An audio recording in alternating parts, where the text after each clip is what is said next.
What's going on? Britt is a professional fisherman for Major League Fishing and a dear friend of mine. In this episode, we talk fishing, beer, and the pursuit of happiness. Ladies and gents, a wonderful guest, a phenomenal guest, our dear friend, Britt. Test them out, reel them in. Let's go.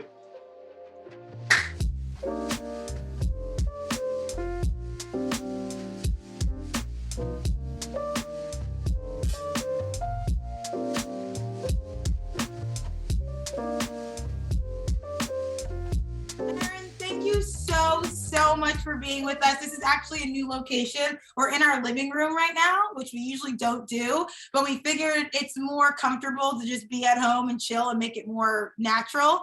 But thank you so much for being with us for season 2 of In Our Prime.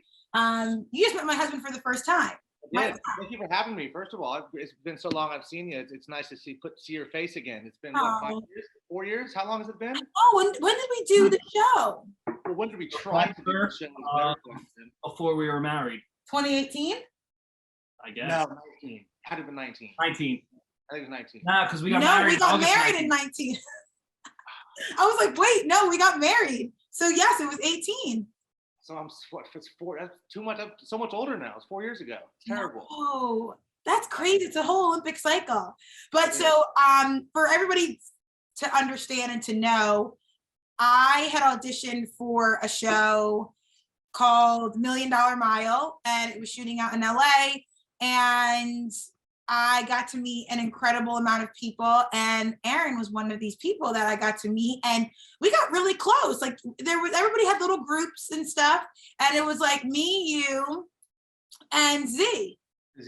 Yeah. I've actually hung out with her a few times after the show, probably 3 or 4 times in Tampa. Because you get to see her, yes. Yeah. And so now we're trying to plan a visit together, but thank you so much for being here on the show. How are you doing? Everything's good. You know, it's been a kind of an up and down year. These past years with COVID going on, obviously it's been stressful on multiple different levels, and being a traveling professional fisherman, it's kind of played a role in the sense to where the year it happened, I had to drive all the way back home from Alabama. I kind of had to restart our year, and it's been a nightmare. Things are slowly but surely getting a little bit better, but I've been overall good. I can't complain. You know, it's been the start of this year has been a little, based off of relationship issues, and had a really poor first tournament. But we bounced back last week and caught them pretty good and cashed a pretty good check. So we're hoping the momentum train is going this way and not this way. So yeah. When you cash them checks, it's always a good day. Cash some checks happen next. I definitely want to talk a little bit about, because you're saying things and I'm like, wait, what? Okay, a professional fisherman. I was a professional track and field athlete, and people were like, what's your 40 time? I'm like, what are you guys talking about? Like, I don't play football. Yeah. So tell me about being a professional fisherman. So you get paid to go out and catch fish. Well, I get paid when I catch fish. So basically the best way to put it is that I have qualified to fish against 160 of the best anglers in the world. So essentially I've made it to the NFL of bass fishing. So it's the highest level fishing you can get. Thank you.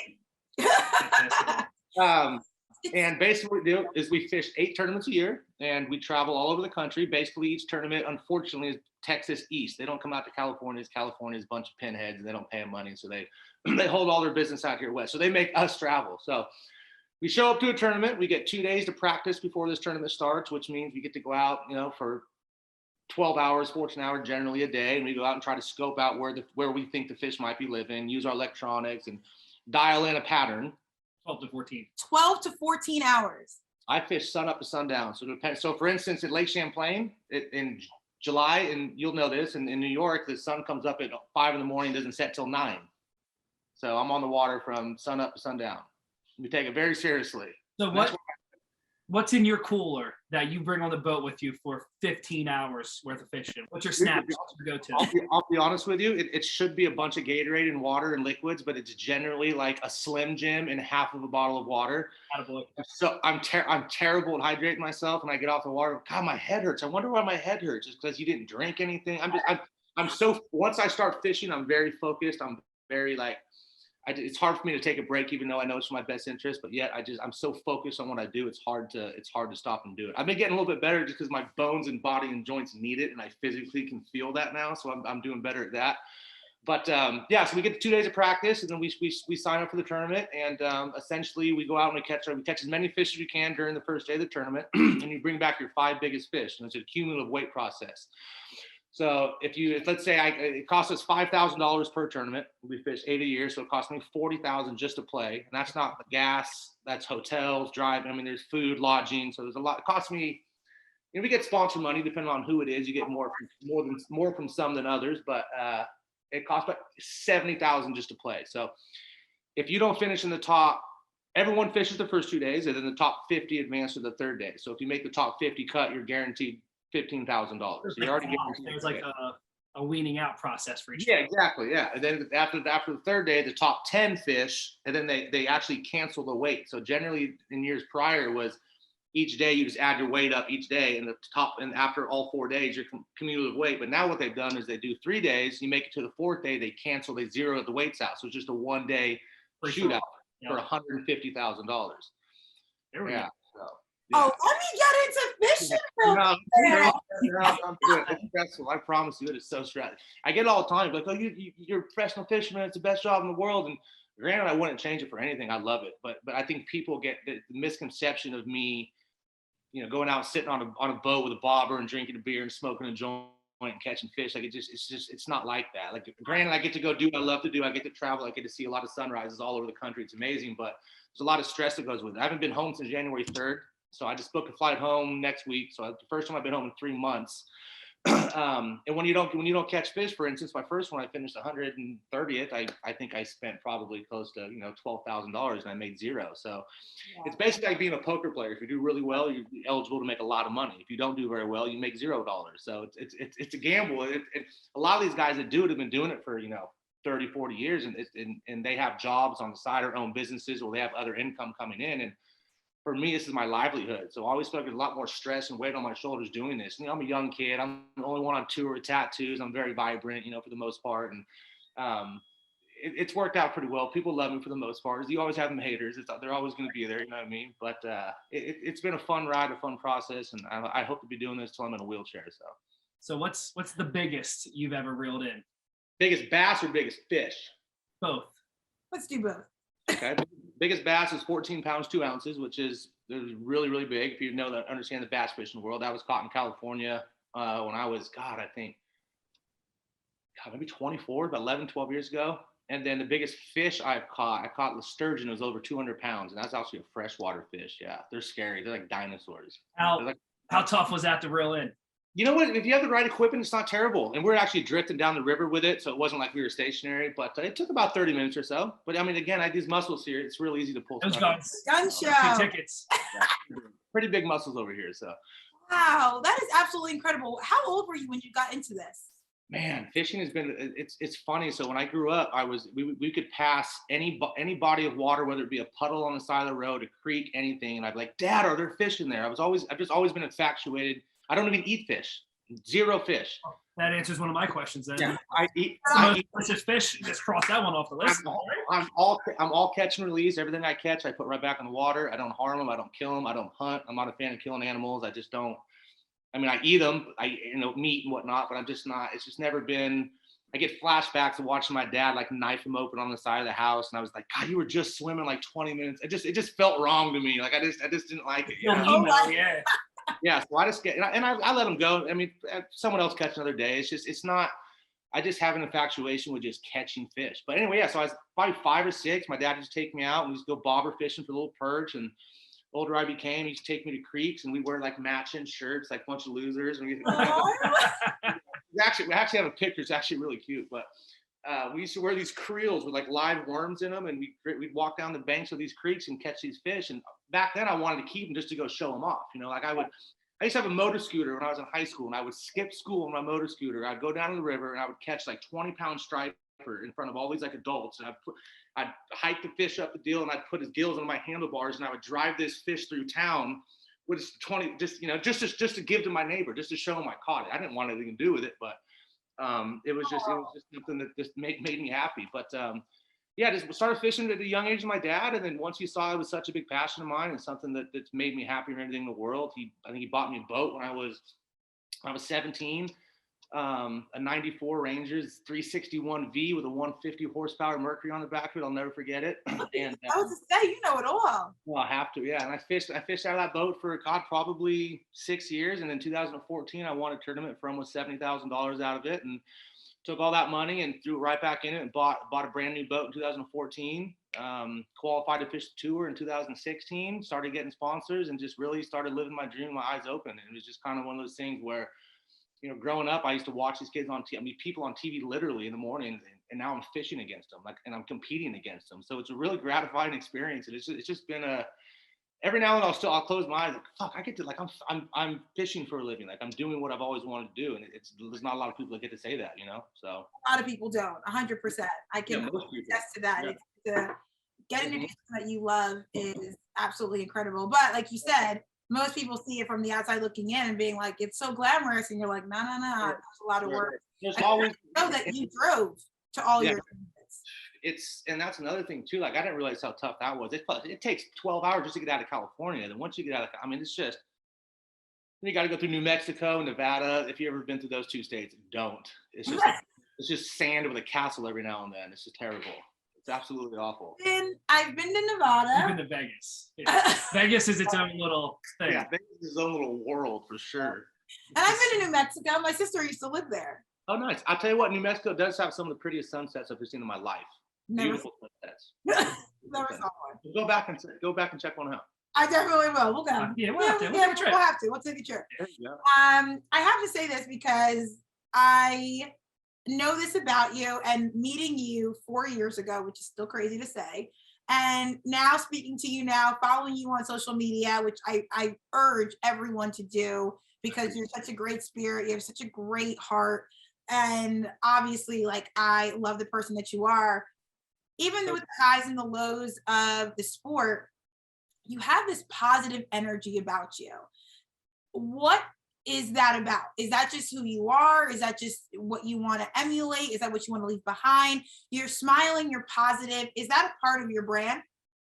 It's just a part of me, you know. I think I get tell people I get equally as upset as I do happy. You know, I don't maybe show it the same way, but I've always taught myself that a smile, it adds face value. It adds value to your face. And I think when you're dealing with people, whether it's in person or online or whatever it be, people take that very seriously, or they should anyway. And if they don't, then it's a discredit to their nature, which is fine. But I just think smiling, I don't ever smile if I don't want to smile. You'll never see a fake smile from me. So when you do see it from me, it's always very genuine, you know? So I try to stay positive. I really, really do. I think the more positive you are, obviously, I think the better outcome of the things you're trying to accomplish will happen. But there's a lot of people don't see about me either. You know, I'm not perfect. No one's perfect by any means. But I feel like I don't want to say as often as I'm happy, but I get upset a lot, you know, and my passion goes, it's funny. I was talking to my buddy earlier today about it, that I'm equally, when I get really, really, really happy, I'm fucking ecstatic. Like I'm really, really happy. But when I'm mad, I'm fucking mad. So it's like, I'm very passionate in my feelings and my emotions. I got a tattoo in my heart or my sleeve. I don't ever pretend to be someone I'm not to impress somebody ever. I think it's one of the faultiest attributes someone can have. And I think there's a lot of people that do that. But I'm just very passionate in everything that I do, whether it's me, you know, crumbling up a piece of trash and trying to throw it in the trash can. I will fucking make it in that trash can. I will throw it until I make it. Like, that's just the way I've always been. But it comes down to just adding face value. I'm very genuine. I'm very authentic, and I want people to see that. And I think the best way to represent that and people to see that is through your smile. Got you. I like it. Yeah. So, no. Hockey players have multiple sticks, and baseball players have multiple bats. Yeah. Do you bring multiple rods with you in case you snap one? Have you ever snapped one? And do you pull another one off the bench like a hockey player does mid-shift and just cast it out? Have I ever snapped one accidentally or on purpose? So, no, dude, I have 2 rod tubes on top of my truck. Look like bazookas, and there's about 50 rods in each tube, plus the ones that I carry in my boat. I got a rod sponsor that I got to actually have a couple signature series rods that I get royalties on. I've been fortunate to design my own rods, and but yeah, I've broken rods. It happens. You get caught in doors or whatever. But I've broken a few over my knee. I've Bo Jacksoned a couple before, for sure. If you've ever seen Bo Jackson, but break a bat over his kneecap, I've done that a few times. Several rods. It's like being a carpenter. So each carpenter's got a 9/16 and a half ounce or a half eighth or whatever it may be for whatever job they're trying to do. Same thing with fishing rods. I got, one reel with 12-pound test, one reel with 20, one with a crankbait, one with a jig, one for top. Like it's just there's so many. Wow. It's just so many variables. People that might have been that was a whole language. Yeah, all the words you said. It'll blow your mind. People ask me all the time, I'm like, well, how much time do you got? Like, because I could sit here and like it, and then you tell me like, I wish I wouldn't have asked. Like, okay, yeah. I know we're almost done. No, you're fine. I do want to thank you. I do want to thank you publicly because of you, I was connected to Tyler Rich. Oh, love it. That's his friend. That's how we met. Oh, snap. This is because of him. They're friends. My best friend. Yeah, and you, so you guys are good friends. I was just with him Thursday, or I'm sorry, Sunday. Yeah, I saw the picture. Yeah. So I do want to publicly thank you. Tyler Rich is an American country singer who was on my show when I was on Instagram. And so he was at the ground level and he said yes, because I was like, I know Aaron. And so that was, that was my way in. And now I love Sabina. I think she is probably one of my favorite humans on the planet. And I'm waiting for us to go to a festival or something so we can like hang out together. I feel like she's like my spirit animal. She's a riot. You'll love her to death. I love her. Like I think she's absolutely phenomenal. So I just want to publicly thank you for that. But yeah, I mean, we have to wrap it up. He has stuff to do. He has a life. All right. So I got two more questions. You have one. I got two. You have one. I have a two-parter. And part A, what else is fishing line a good use for? And B, is there like a home remedy to like get rid of fish smell for all the novice fisher people out there? Yeah, don't catch them. Okay. Like, don't touch them. Use like a cloth or something. That's my specialty. I've actually learned that a real woman likes a little bit of fish scent. You know what I mean? It makes you feel a little manly. I don't know. Manly. Not all of them, but like some of them will smell you from like across the room. Like, all right, you need to go take a fucking shower. But some for sure. Depends on what kind of woman you're dealing with, for sure. And what was the first question? Is there like what else is fishing line a good use for? Can you use it for anything else besides fishing? Oh, fishing line? Yeah. I guess you can walk a dog with it if it's small enough. Okay. Yeah. A little hack. You can use it as floss maybe. Yeah. Or you can I think people use it to like hang pictures in their house or something. Yeah. It's invisible. It looks like it's just floating, but fishing line's invisible. So look, you should start doing that. See, bam, he got some good questions. He knows what time it is. Yeah. See, the thing was, in the beginning, he just had Ken's Corner where he would just ask one question at the end. And then I was like, no, he can be part of the show. We're about to start going back to Do you have a deadliest catch story? Like where you almost fell out of the boat or something? You know what? I've fallen out of the boat several times on accident, actually. So we have these trolling motors on the front. And a lot of times, if you forget how, they're very powerful. So when you see boats like moving when the motor's on, it's because we have those little trolling motors on the front of the boat. And sometimes if they're set too high and you think it's not set that high and you're off balance and you step on it, the boat goes this way and you go that way. So I've actually thrown myself in, I think 3 times. And one time the water temperature was 41 degrees and it was in December. Yeah, so. My gosh. It was the worst thing in the whole world ever. Imagine, that's a. Yeah. I went home immediately. Yeah. I'm done. Day's over. I was over it. All quits. We finish every show with a simple question. Sure. Not really simple. Do you feel like you are in the prime of your life? Well, I have a pretty concrete answer for that. Mentally, 100%. Physically, absolutely not. So every time I get out of my truck, I make a little bit more of a grunt, and I can sense it. Okay. Every year from about 25, I've told myself I feel like I'm in my prime, and then I turn 26, and I go, nah, I'm in my prime now. Then I turn 27, I go, nah, I'm in my prime now. I'm 35, almost 36 years old. I feel more knowledgeable than ever, which I tell people is the most important thing. I'm not the smartest person in the world, but by golly, I promise you I'm the wisest person I know. And being wise, in my opinion, is more promising than being smart. So what I do, traveling the country, meeting people like yourself, being on the show we were on, getting to surround myself with amazing people, all over the country from top to bottom. I feel like I have a great understanding of human beings, and I think the more you understand about them and other people, the better off you are. So in that sense, 100%. But as far as physically, fuck. Nah, I bend over to like eye a putt down when I'm golfing. I stand up. I hear every one of my ligaments go. So, In that sense, no. Mentally, 100%. But everything else. But you know what? I don't. My body's messed up. I don't go to the gym as much as I used to anymore. But as long as this works right here, as long as I'm still going, I don't care what I look like from the neck down. I'm Gucci. So I'm Gucci. Sweetie, thank you so much for being on the show. Thank you for taking the time. If people want to follow you, what's the best way that they can follow your journey? Legit Britt 00 and on Instagram, and that's about it. I don't have Twitter. I got Facebook, but I don't really utilize that nearly as much.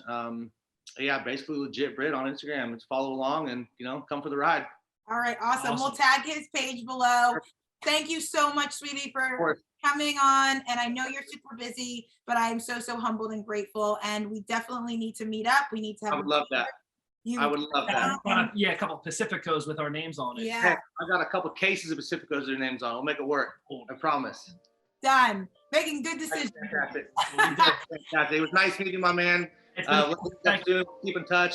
Miss you. Thank you so much. Bye. Okay. See ya.